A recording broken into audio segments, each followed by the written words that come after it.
오늘 말씀은 스바냐 3장 14절서부터 17절까지의 말씀입니다. 스바냐 3장 14절서부터 17절까지 말씀 제가 봉독해 드리겠습니다. 시온에 따라 노래할지어다. 이스라엘아 기쁘게 부를지어다. 예루살렘에 따라 전심으로 기뻐하며 즐거워할지어다.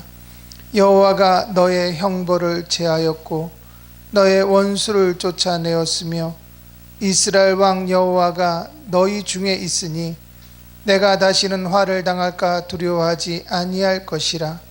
그날에 사람이 예루살렘에게 이르기를 두려워하지 말라. 시온아 내 손을 늘어뜨리지 말라. 너의 하나님 여호와가 너희 가운데 계시니 그는 구원을 베푸실 전능자시라.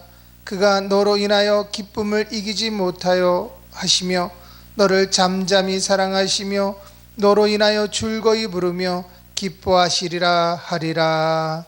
아멘.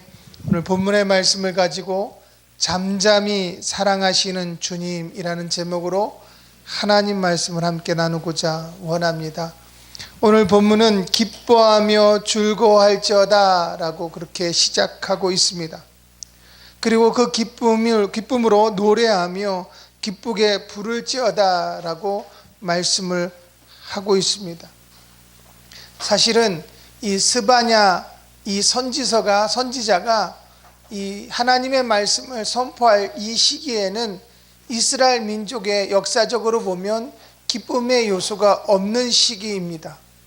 여러 가지의 구약학의 신학자들이 각자 기록 연대에 대한 부분들은 차이가 있지만 그 기록 연대의 차이가 있어도 그 기록 연대들이 공통점은 이스라엘 민족이나 남유다나 기뻐할 요소가 없는 시기에 선포하고 있는 말씀이라는 것입니다.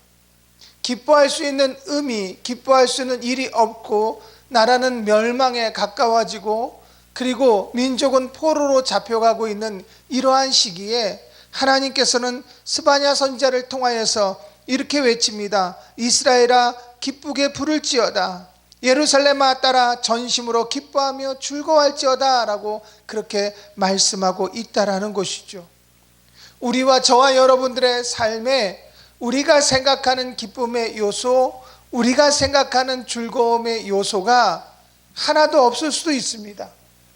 세상이 말하고 있는 기쁨과 세상이 말하는 즐거움을 찾는다면 우리의 삶 주변에는 그러한 요소들이 하나도 없는 삶이 될 수도 있습니다. 그래서 우리는 때로는 그러한 상황과 그러한 환경 때문에 낙심하고 또한 좌절하고 슬퍼하며 원망하는 그러한 삶을 살 수도 있다라고 생각이 되어집니다. 어떻게 보면 지금 이스라엘 민족, 다시 말하면 유다 민족이 그러한 실정이었다라는 것이죠.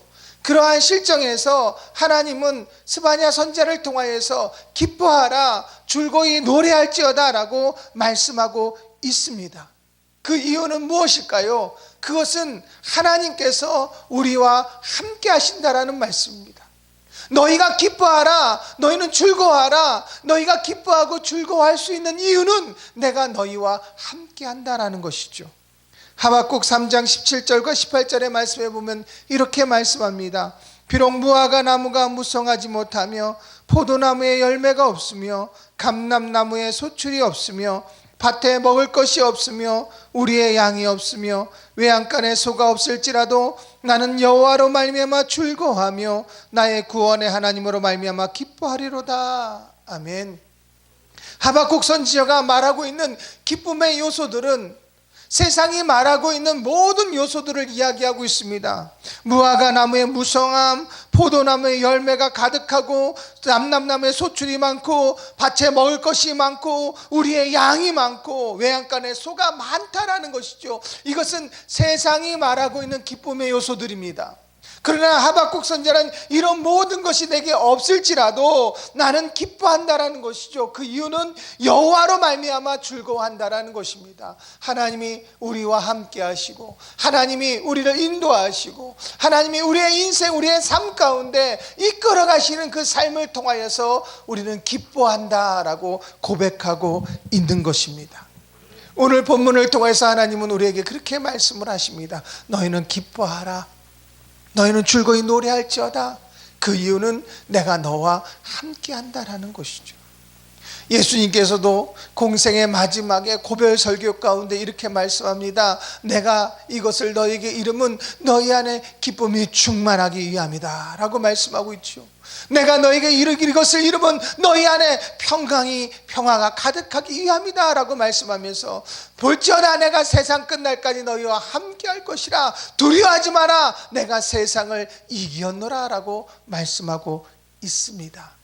주님이 우리에게 기쁨을 주시고 주님이 우리에게 평안을 주시는 이유는 무엇입니까? 그것은 다른 것이 아닙니다. 세상이 말하고 있는 물질의 풍성함, 육신의 강건함, 아니면 삶의 형통함, 이런 것은 부수적인 것이에요. 예수님께서는 이런 것으로 기쁨을 주신다라고 말씀하지 아니하시고 주님이 주시는 기쁨, 주님이 주신 평안은 주님이 우리와 함께 하신다라는 의미가 담겨져 있다라는 것이죠. 자, 그렇다면 하나님께서 함께 하시는 것이 왜 우리에게 기쁨이 될까요? 본문을 중심으로 그 기쁨의 이유를 우리가 함께 찾아봄으로써 저와 여러분들 모두가 항상 어디에 있든지 하나님과 함께함으로 말미암아 기쁨이 충만한 우리의 삶이 되어질 줄 믿습니다. 첫 번째로는 하나님이 함께 하심으로 말미암아 우리의 형벌을 제하여 주시기에 기쁨이 넘치게 되어지는 것입니다. 오늘 본문 15절에 보면 이렇게 말씀합니다.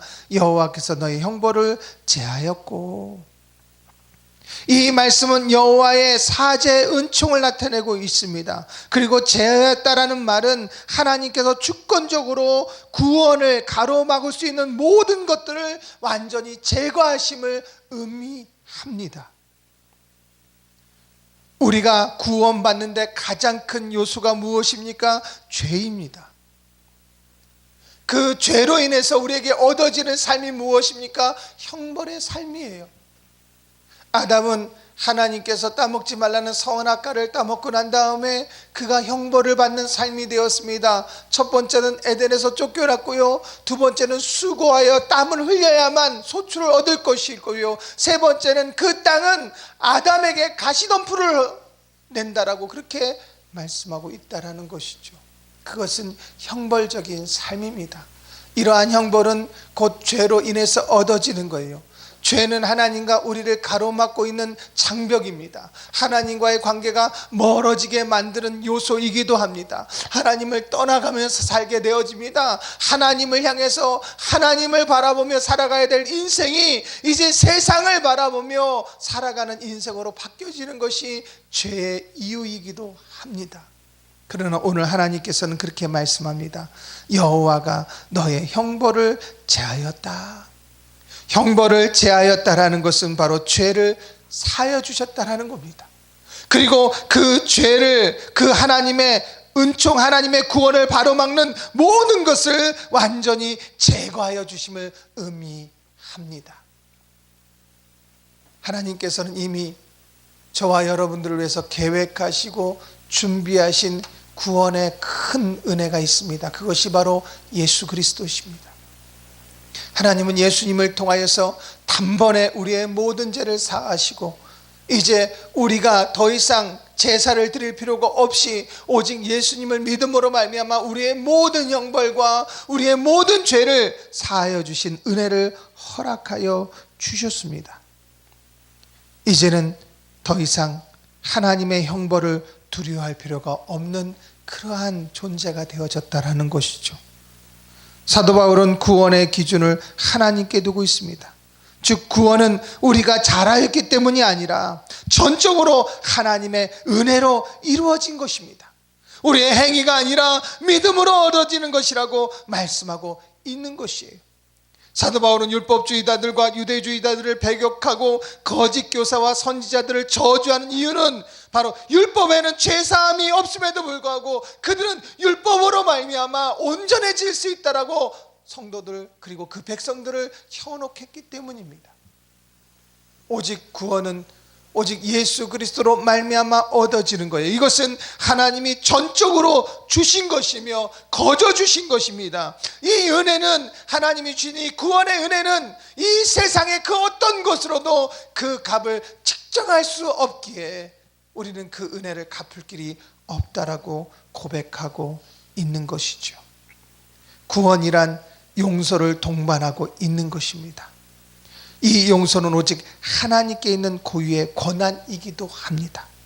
하나님께서 용서를 위해서 주님을 보내주신 것은 바로 우리의 모든 형벌을 제하여 주시기 위해서라는 것이죠. 오직 하나님이 우리와 함께 하심으로 말미암아, 하나님이 우리의 인생을 이끌어 가심으로 말미암아, 하나님은 저와 여러분들의 모든 형벌을 제하여 주시고 우리를 하나님의 백성으로 삼아 주셨습니다.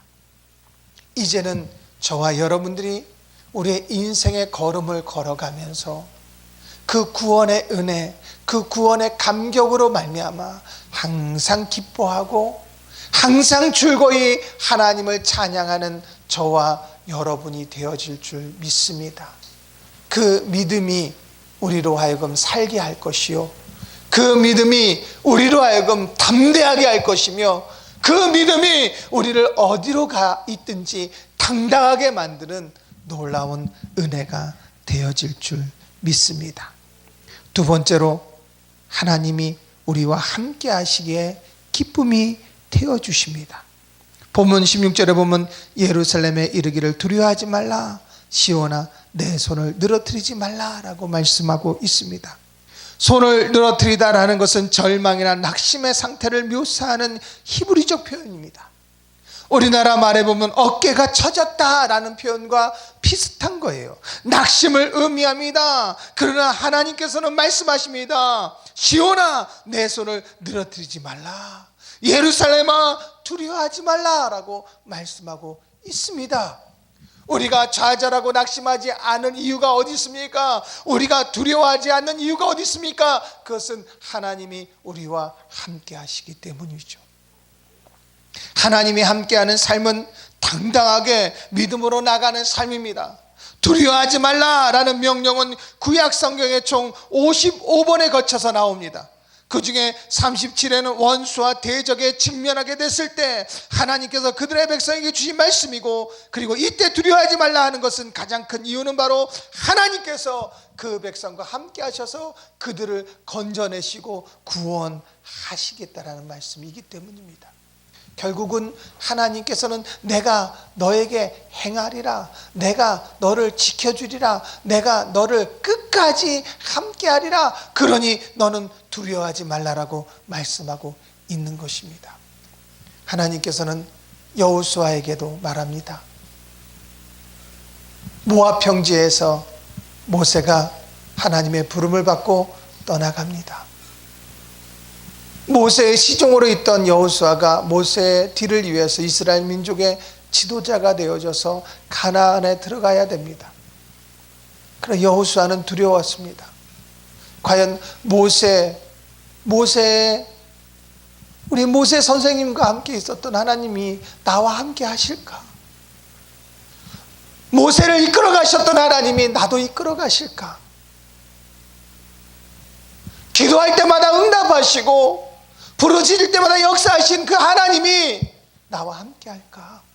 나는 모세 선생님이 아닌데 라는 두려움이 있었습니다. 그때 하나님께서는 여호수아에게 말씀합니다. 내가 모세와 함께 있는 것처럼 너와 함께 있을 것이다. 그러니 너는 두려워하지 말라. 극히 담대하라. 내가 어디를 가든지 너와 함께 할 것이다 라고 말씀하고 있다는 것이죠.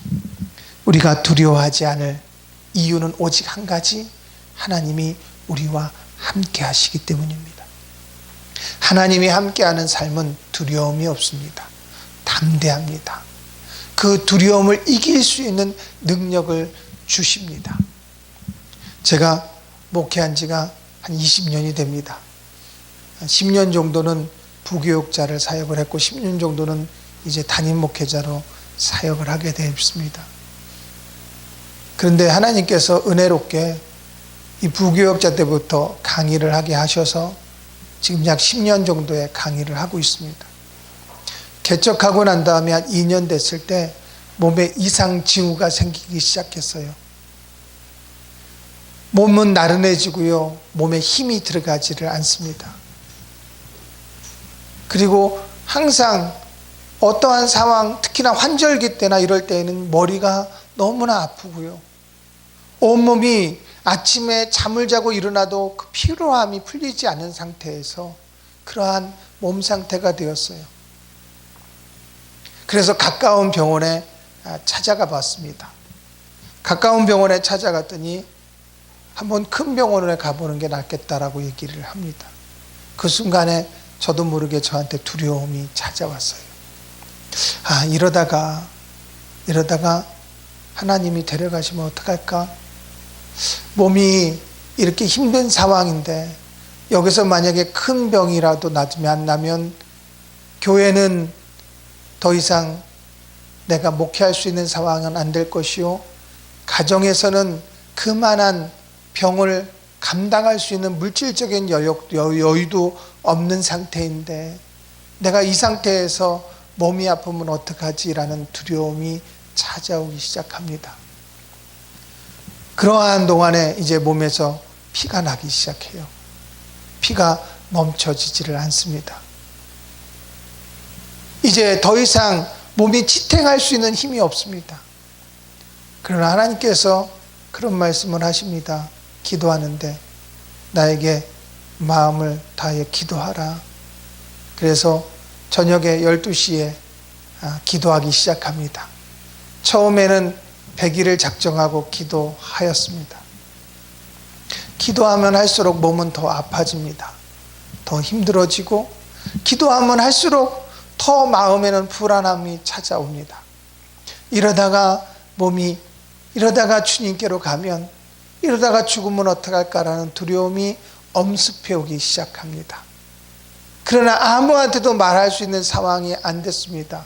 가족에게도 말할 수 없었고 그렇다고 성도들에게도 이야기할 수 없는 그런 상황 가운데 혼자 그 감당을 해야 하는 그런 부분들, 저녁이 되면 12시에 기도회를 갖고 새벽 4시까지 하다가 5시에 새벽 예배를 드리고 집에 가야 되는데 혼자 그 겨울에 기도하는데 너무 춥고 너무 힘들어서 이불 하나 뒤집어 쓰고 잠깐 잠든 적도 있고요. 잠들다가 추위에서 깨면 다시 기도하고 이러한 시간이 이제 100일이 가까워졌어요. 100일이 가까워지고 난 다음에 이제 100일의 작정 기도가 끝나는 그 순간에 하나님께서 이렇게 말씀을 하십니다. 두려워하지 말라. 내가 너를 살렸느니라. 그 다음부터는 두려움이 없습니다. 왜냐하면 나에게 주어진 이 하루의 삶이 너무나 감사합니다. 오늘 하루도 내가 살아갈 수 있다는 것, 오늘 하루도 내가 눈을 뜰 수 있다는 것, 오늘 하루도 내가 숨 쉴 수 있다는 것이 너무나 감사합니다. 그리고 그 주어진 하루를 하나님을 위해서, 주님을 위해서 내가 살아갈 수 있다는 것, 이것이 오히려 감사함의 조건이 되었습니다. 그럼에도 불구하고 여전히 제 육신은 연약하고 여전히 내 욕망은 세상을 향하고 있기 때문에 그러한 감사가 있고 그러한 은혜가 있음에도 불구하고 여전히 세상 가운데 때로는 불만과 원망을 하는 그러한 삶을 살아갈 때가 많다라는 것이죠. 하나님께서 함께할 때 저와 여러분들에게는 두려움이 떠나갈 줄 믿습니다. 우리는 이미 사도 바울의 말처럼 우리는 이미 십자가에서 주님과 함께 죽은 자들이에요. 예수님이 십자가에 죽으셨을 때 우리도 함께 죄에 대해서는 죽은 자요, 그리스도 예수 안에서 하나님께 대해서는 산 자들입니다.